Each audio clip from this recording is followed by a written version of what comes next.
Hello, amazing person. Welcome to Dear Catalyst Coach, my companion podcast for my weekly blog posts.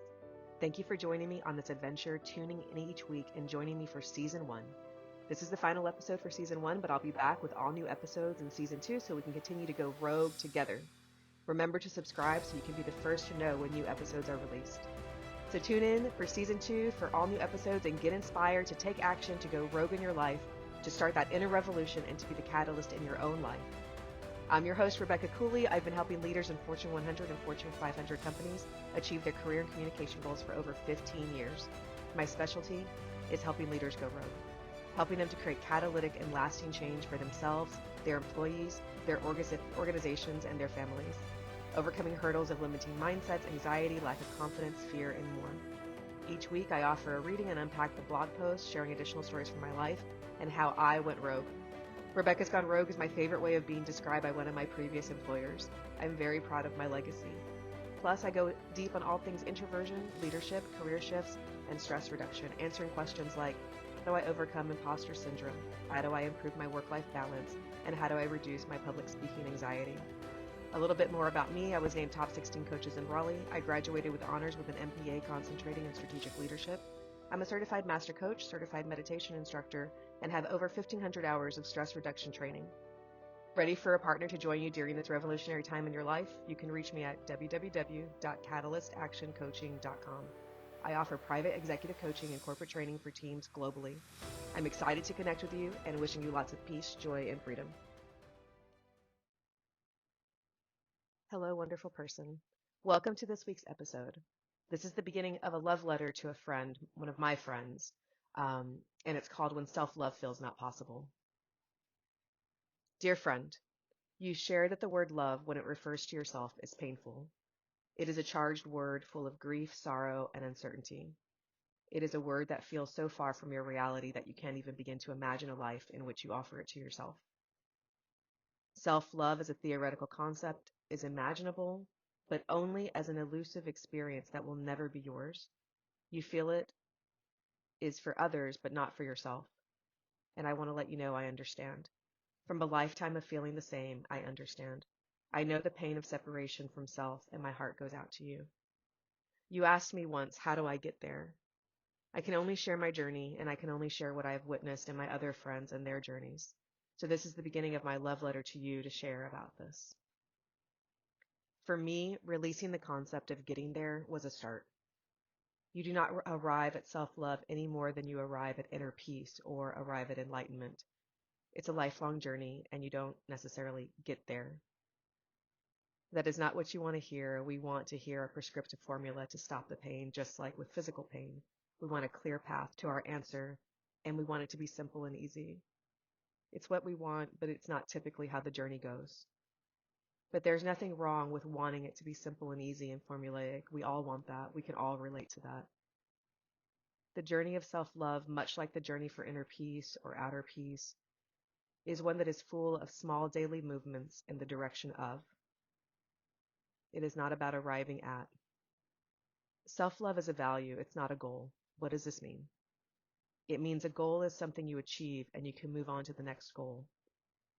Through a series of deliberate steps, you get there eventually. When you get there, you know you're there. You know you've accomplished your goal. For example, take the goal to lose weight. The small, tangible, measurable steps of this goal may be number 1, to exercise 5 days a week for 60 minutes each day. 2, to eat balanced meals with lean meats and vegetables. You know if you're taking those steps and you can measure your progress. You have a clear goal and you can clearly see that you're taking steps to get there. You know when you've arrived because you've lost weight. Losing weight is the goal, not necessarily maintaining that weight, which is a lifestyle relating to the value of healthy living. You can be done with the goal of losing weight and move on. But underneath the goal of losing weight is something that you value, something that is important to you, health. Health. Health is your value. You move in the direction of your value of health by creating a goal to lose weight and by taking small, tangible, measurable steps. You reach the goal of losing weight, but you do not reach a value. You do not reach the value of health and say to yourself, okay, I'm here. I'm healthy now. I can move on to my next goal. I can stop making movement toward my goal of health. I'm finished. I've reached my goal of health. If you value health, you're never finished. Never finished with moving in the direction of or moving toward health. Your value of health may dip. You may go through a period where your value of health isn't as important to you as other times or as other values. But if health is a strong value of yours, you will come back to it. If you do not value health, health may even drop off your list of values altogether for your very own reasons. Another value will take its place. What we value does not stay the same throughout our entire lives. Just like all else, what we value changes. Values are impermanent.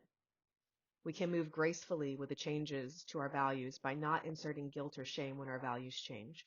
Do not moralize values as good or bad values. Do not moralize whether a value is a priority for you by considering yourself good or bad because you do not value a certain value. This is an example of a guilt and shame loop. Self-love is similar to this value of health, similar but not the same, similar and also connected. If you value self-love, you are never finished with self-love, never finished with moving in the direction of self-love, moving towards self-love. Your value of self-love may dip. You may go through a period where your value of self-love isn't as important as other times. But if self-love is a strong value of yours, you will also come back to it. Self-love can also drop off your list of values altogether for many reasons. But because the absence of self-love is so intricately tied to guilt and shame, self-love in all its forms, including tenderness and compassion, is a key element in being able to have the internal resolve not to internally self-punish through the use of emotions like guilt or shame. Mental self-punishment and self-picking, self-berating through the use of guilt and shame can happen if self-love drops off the list of values altogether. Example, when we do not experience self-love, the pain loop may look like this.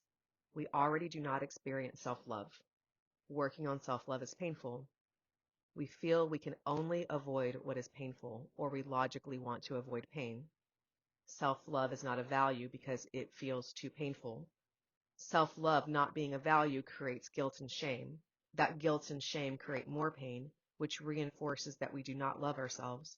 Self-love gets further and further away from being possible, and we feel stuck in a guilt and shame loop of self-contempt, self-loathing, self-berating, and disconnection from self. Without self-love, many other values are also not possible. Without self-love, a resistance to self-punishing behaviors like guilt and shame are not possible. In this way, self-love as a value is unique. There are values that are intricately tied to our hearts. There are values that generate from our heads, and there are values that are a combination of the two. For example, you may say to yourself, I should be healthy. I should value my health. I see the benefits in being healthy. I will take the necessary steps to being healthy. Or you may say to yourself, I should easily communicate with others without shyness or fear. I should speak more in group settings. I should speak up and not remain quiet. I see the benefit in communicating more and speaking. I will take the necessary steps to speak more. These two examples are examples of values that both generate from the head, the mind, and the heart, the true self. There are aspects of what we want for ourselves, perhaps even from what society wants for us, or what we believe society expects from us, or what we want for ourselves only because we believe it is what we should want for ourselves. The aspects of the value that relate to others are outside in. Anytime we use the word should as it relates to something we want for ourselves is an indicator that there is something outside of us that is propelling us to action. There are aspects of values which are solely from the heart or the true self. In the health statement, the aspect of I see the benefit of being healthy and I will take the necessary steps to being healthy can both be heart generated. This can truly be a heartfelt value of health. In the communication statement, the aspect of I see the benefit in communicating more and speaking and I will take the necessary steps to speak more can certainly be heart generated if the person is truly interested in sharing their voice and connecting deeply and authentically with others. However, it is still in the head or mind or outside in value if talking more is generated by guilt or shame or based on a desire to meet an external expectation to talk more. If it is not generating from the individual's heart, but rather from a should. Connection like self-love and health are values. They are not goals. If you have committed to these values, you will never be finished with moving in the direction of moving toward these values. These values are intricately connected, as you know, and without self-love as the foundation, the others are not possible. So, my dear friend, you have shared that you value self-love, that you want to experience it, to know it. You have shared that you realize how self-love ties into connection with others, connection with yourself, and your self-care. You have shared that you want it, but moving in the direction of self-love is wrought with pain and stuckness, and you can't seem to take the necessary steps towards self-love. You are unsure why you are not progressing in your goals of connection with others and self-care. You have also expressed that you realize that self-love is the key element of that self-connection and connection with others. So I offer you this. Perhaps self-love has dropped off your list of what is important to you, not because you don't want it, but because it feels so elusive and impossible that even focusing on it hurts too much. And you continue to insert feelings of guilt and shame when self-love drops off your values list, because not focusing on self-love elicits great pangs of guilt and shame, and you don't know how to stop. So what I offer here is there seems to be a stuck place, a loop. You have shared that love is too big of a word, and you ask, how do I get there? I know you want an answer and a clear formula, and I know that what I'm offering may create more questions for you. It did for me also. One such question that arose for me in my own journey and that helped me the most on my journey towards self-love was, why am I not willing to offer myself love? So my dear friend, this is a lifelong process, a journey. This is why this is only the beginning of this love letter. If you've decided that self-love is a value you want to commit to, then know you will never get there. You will never arrive, but the journey will be for always. Instead of getting there, the journey of self-love, just like the journey of health, connection, and peace, is to live it, breathe it, be it, every moment of every day, and without guilt or shame in the moments when you are not living and breathing it. Lots of love to you. Love, your friend, Rebecca. This is the second part of this love letter to my friend.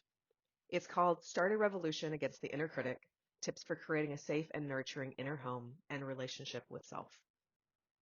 Dear friend, you shared the word love when it refers to yourself also feels scary and weak. It is a charged word that brings up anger, contempt, and pain for you. It is a word that feels so far from your reality that you can't even begin to imagine giving it to yourself. Self-love seems imaginable, but you notice your inner resistance to it. From a lifetime of feeling the same, I understand. I know the fear associated with returning to self and shifting a harsh inner landscape to one of warmth and nurturance. You've asked me, how do I get there? And again, I can only share with you what I've experienced and witnessed in others. So let's start with asking the question, what is home? Is your internal home safe or scary? Does it provide nurturance, warmth, comfort, ease, grace, tenderness, and forgiveness? Or is it harsh, edgy, forceful, unforgiving, relentlessly critical, cold, rigid, withholding, punishing, satisfied? Many of us recreate our internal home to match the external home of our childhoods. Our internal landscape is often a recreation of what we experienced growing up. Words and messages and treatment from our parents, families, teachers, and peers. From these early relationships, we learned how to be with ourselves. We learned how to be within ourselves. We took cues from others in those formative years about how to treat ourselves, motivate ourselves, and address our own needs. We learned whether we were worth celebrating, delighting in, appreciating, accepting. We learned early what was good or bad, appropriate or inappropriate, strong or weak, acceptable or unacceptable, right or wrong. We simultaneously learned what happened as a consequence when we did something bad, inappropriate, weak, wrong, unacceptable. We learned the social consequences of doing the wrong thing. We learned that if we did the wrong thing, love was withheld. If we did or said something inappropriate or weak, our peers may have made fun of us or bullied us. So we spent time making sure we didn't misstep. We did all we could to not make mistakes. We learned all the things that our parents, families, peers, teachers, society expected and thought were wrong or bad, and we did our best to walk the line. But if we repeatedly made mistakes, we no longer experienced the possibility of redemption by walking the line and correcting unacceptable behavior. Instead, we were labeled bad, wrong, weak, unacceptable. The method moved from guilt to shame, and we were treated as though we were by nature bad and wrong. These early experiences of guilt and shame became deeply ingrained, and long after these experiences became memory, our psyches and bodies continue to replay the messages and the condemning voices. We continue to carry out the behavior of punishment, only now it is us punishing ourselves for making mistakes, doing or saying something wrong, appearing weak. We may even take it a step further internally and call ourselves bad, wrong, unacceptable, and weak. The external homes of our childhoods become the internal homes of our present, and we become unsafe within our own skin, within our own selves. We experience persistent negative self-talk, incessant mental chatter, which criticizes and shames. The mental activity can be debilitating for some of us if it goes unchecked, and some of us can even be driven to addiction to numb the pain of the harsh inner landscape of our internal home. Some experience temporary relief through drugs, alcohol, sex, compulsive shopping, and food, or temporary relief through mental distractions, mental picking, repetitive behaviors, obsessive fixated thinking. Anything to get one's mind off the unbearable pain of a harsh inner home, devoid of peace, where there's no comfort, no soothing balm for one's aching heart, no internal hug, no warm hearth, no soft blankets. A place where we close our eyes and go within and are met with cold soup, hard concrete benches, gray walls, stern faces, vacant gazes, backs turned. So many of us experience this, and I know I've had my own journey through this cold, vacant place, and my other friends have as well. And just like with my journey and the journey of my other friends, the question is, how do I shift my inner home to one of warmth and kindness, cold and critical? Where do I begin? This is not an easy answer. It does not produce fast results, and it is not the normal way you've been approaching things. It is radical. It is revolutionary because it starts with you revolting. Revolting against everything you've ever known. It is a monumental task, and it is possible, and it is worth it. Let me tell you a story. Once upon a time, there was a young girl who was curious about nature and people. She loved her family so much, and the flowers and the sky and the clouds and her little pens and papers and stickers. She was happy and life was easy. She was full of smiles and her heart radiated joy. Her laughter was contagious. One day, the clouds in the sky became very gray, and the little girl's life turned upside down. People came into her life, brought in by the gray clouds. The little girl was shamed, beaten, confined to her room, and told she was a bad girl.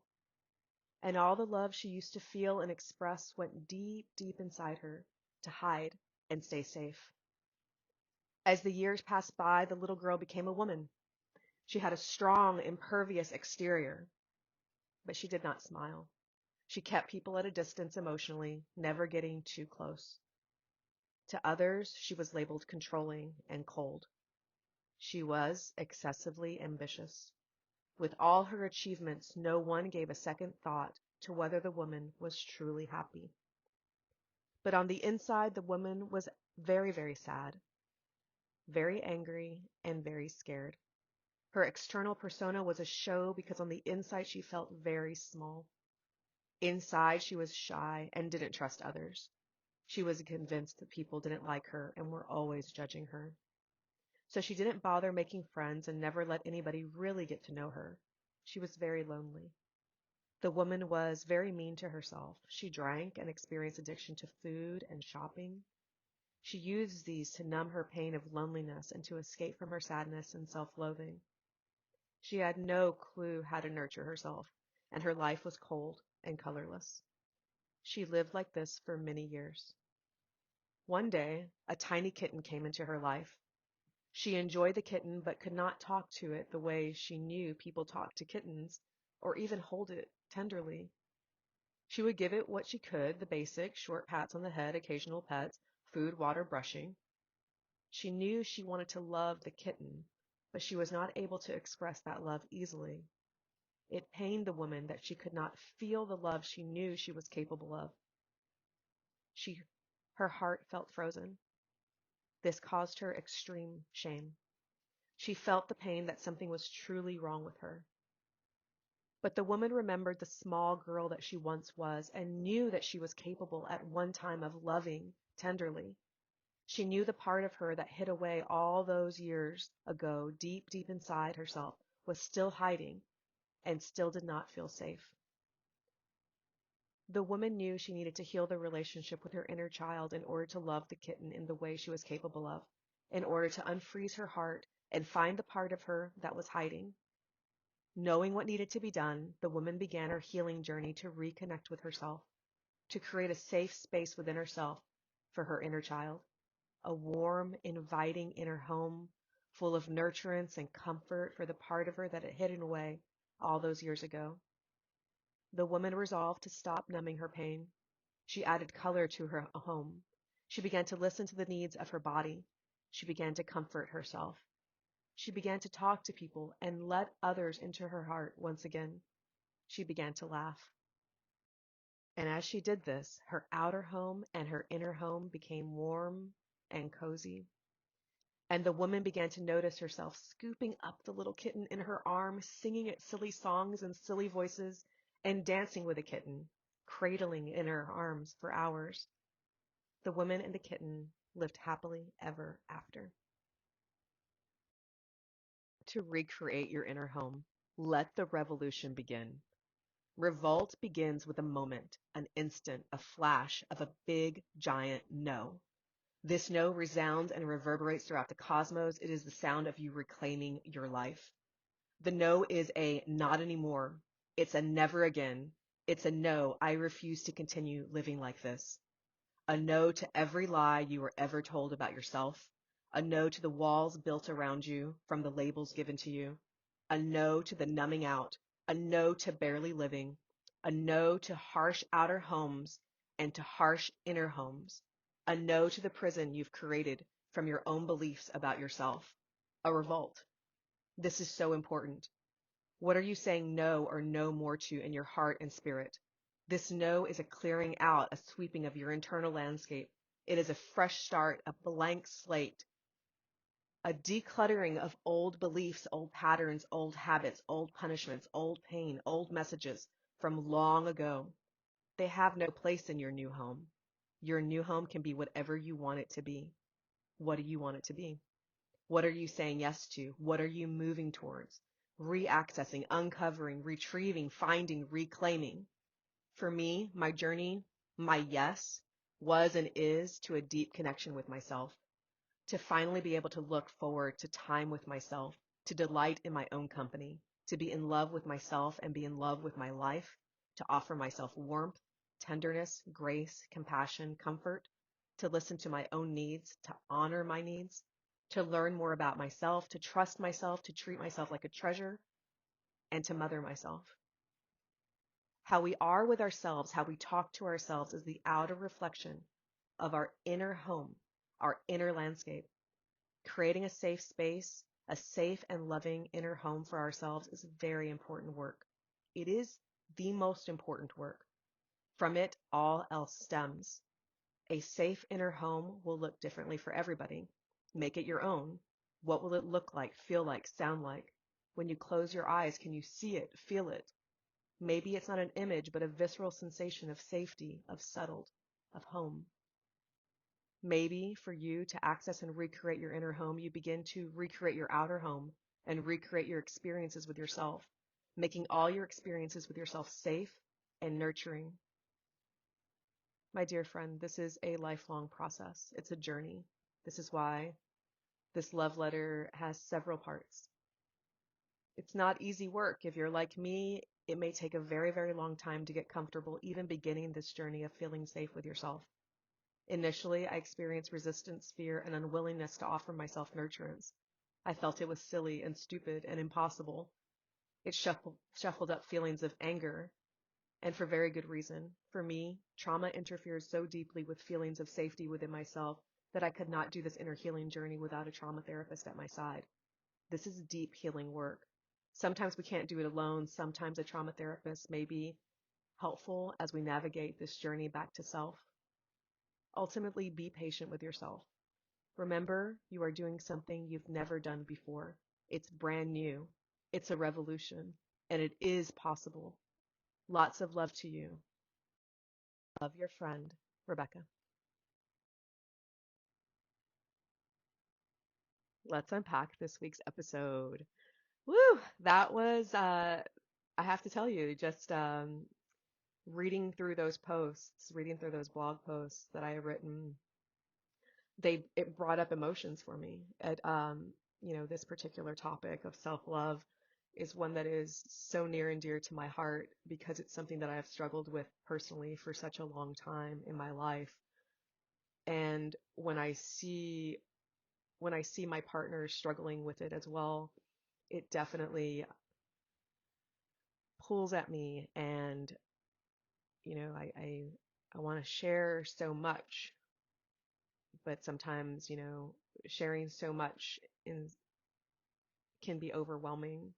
So it's a process, for what I share, and to what degree, when people are going from a place of unwillingness or resistance to self-love, or not even realizing why it's not possible for them, or self-love feels like such a big concept or a big word to them, just jumping right in and just being like, love yourself. It's just not going to happen. And I know that from my own journey. I know that. And, taking these small incremental steps of, can I give myself tenderness? Can I give myself compassion? Can I give myself a kindness today? Can I recognize the little things that I do throughout the day that are me loving myself? Maybe that word is too charged in our society. We're always, touting self-love, and you got to love yourself first before you can love anybody else. And this word has just become a really big word. And unpacking it and making it smaller and more tangible and more realistic for folks that are so having such a hard time accessing it, I think is such an important part of that process of getting back there, getting back to it. One of the things that I share with my partners is, how about just noticing that every time you cook yourself breakfast is your way of being tender to yourself? Not even using the word love, self-love. It's just, that's a kindness to yourself.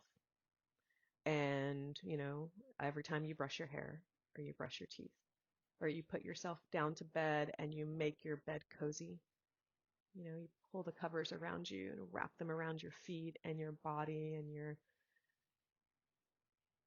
tenderly snuggling yourself. All of that is an example of a tender, kind act towards self. And, perhaps as we get more used to the idea that I do take care of myself, I do offer myself these tender, kind moments throughout my day,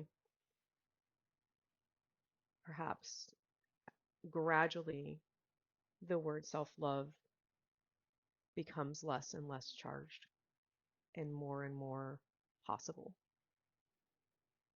I've had, for the last 15 years of working with my partners, folks that are very much using that word self-love, but there is so much guilt and shame that they don't feel it. It's just this loop that falls into itself. It's just this endless loop of, I want it, I can't access it, I feel so ashamed of myself, and what is wrong with me? So it just continues.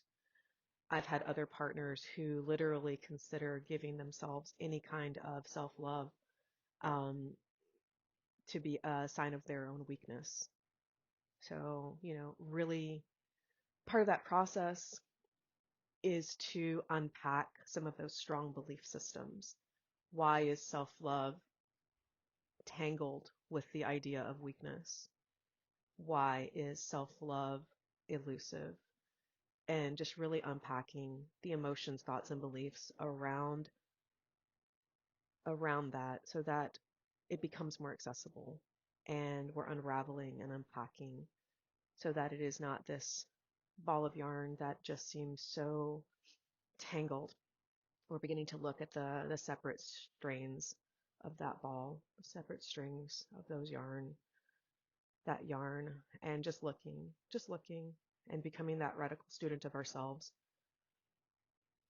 There is nothing more courageous than being a student of oneself and looking deeply at long held beliefs that are holding you back from the person and the life you want to be and you want to live.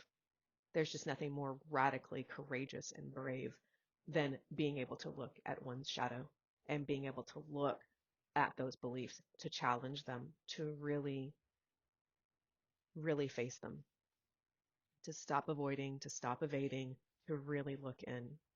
It is an act of courage that is so remarkable to witness in my partners as they begin to do that with themselves through our work together. It's just absolutely breathtaking. It's beautiful, and they know it, and in the moment it may be like they're navigating that new moment of, okay, this is what it looks like. Okay, let me get that under my belt. Let me get used to that. And we're just very slowly, very gradually, and in time, by the end of the program, they are saying, whoa, I do love myself. I do feel that confidence in myself once again. I do feel connected with myself, my body, my heart. I do want to offer myself self-care. I do see what I do every day as a form of self-love, but it takes time. As I've said through this particular articles, just having my own journey of self-love, feeling so disconnected with that idea of self-love. I remember when I was first learning about self-esteem and there was a worksheet on, do you have low self-esteem? And even looking at the worksheet, do you have low self-esteem, triggered a strong emotional response in me where I was so resistant to even filling out the worksheet that was asking whether or not I had low self-esteem. And it was a checklist or a questionnaire. I was so disconnected from being able even to look at the issues that I was experiencing. Just that willingness to offer oneself love, that willingness to do things for my body, to do things for my psyche, to do things for my home. The willingness for so long of my life was not there, deeply impacted by the trauma and the abuse that I experienced as a child growing up, deeply impacted by that. And that willingness got interrupted because of those unhealed experiences in my life. And as healing continued, willingness increased. It increased. It definitely did. And it was excruciating to not be able to give myself the love and self-care that we all deserve and we all need, especially coming from ourselves to ourselves. And that unbearable pain that I carried with me from that unwillingness, of course, we understand the origins and the roots, you know, brave student to be a brave student of self, to understand the origins and the roots of our behaviors. Very important work. It's very important. And then ultimately to continue that journey, to stay committed to oneself, to stay committed to, I am going to connect with myself. I am going to get to that place where I'm offering myself love. I am going to take good care of myself. I am going to offer myself self-soothing and self-comfort and kindness and tenderness. I am going to make my home cozy. I am going to make my inner home cozy and warm and loving and tender and forgiving. So many of us are struggling with fear of making mistakes, and that fear of that fear of that consequence externally of what happens if I make a mistake? What are they going to say? What are they going to do? How are they going to judge me? How will this impact me? But really that fear stems from our own internal landscape of how will I judge myself if I make a mistake? As the healing journey continues, and we begin to offer ourselves full and radical acceptance, full and radical forgiveness, acceptance, forgiveness, we come to this place where if we make a mistake, if we say the wrong thing or inappropriate thing, when we have that solid connection with ourselves, we know that we can trust that we are not going to turn ourselves within ourselves. And therefore, we have this inner trust that we can mitigate and correct any external situations with others because first and foremost, we have our own backs and we are not that harsh inner critic and we are no longer letting that harsh inner critic run the show. We make peace with the inner critic. We fold the inner critic into one of aspects of psyche, but it is just one aspect of psyche. We've got many. We've got the inner child, we've got the inner parent, we've got the inner critic, we've got our hearts, all these parts of our inner psyche, but the inner critic doesn't get to run the show. Because when the inner critic runs the show, as we all know, it can be extremely excruciating. So we quell the inner critic, we make peace with it, we get to understand it, but it doesn't get to dictate to how we live our lives, what we say and don't say. It doesn't get to create avoidance in our lives, fear. So yeah, there's just so much to say about this particular topic. I think I just want to leave you with it is so important to begin that revolution within yourself, to really identify what do you want? What do you want for your inner home, your inner landscape? What do you need to begin to say no to and revolt against so that you can experience a loving, tender inner landscape full of acceptance and forgiveness? What parts of you are you ready and willing and wanting to reconnect with? What needs to be moved through and shifted so that you can have that warm, cozy inner home that you deserve? And that's my wish for you. Lots of love. You've been listening to Dear Catalyst Coach with me, your host, Rebecca Cooley. Thanks for being here, and thank you so much for joining me for Season 1 of Dear Catalyst Coach. Subscribe to be the first to hear about our upcoming season with new episodes. For a partner to join you during this revolutionary time in your life, you can reach me at www.catalystactioncoaching.com. I offer private executive coaching and corporate training for teams globally. I'm excited to connect with you, wishing you lots of peace, joy, and freedom. Talk soon.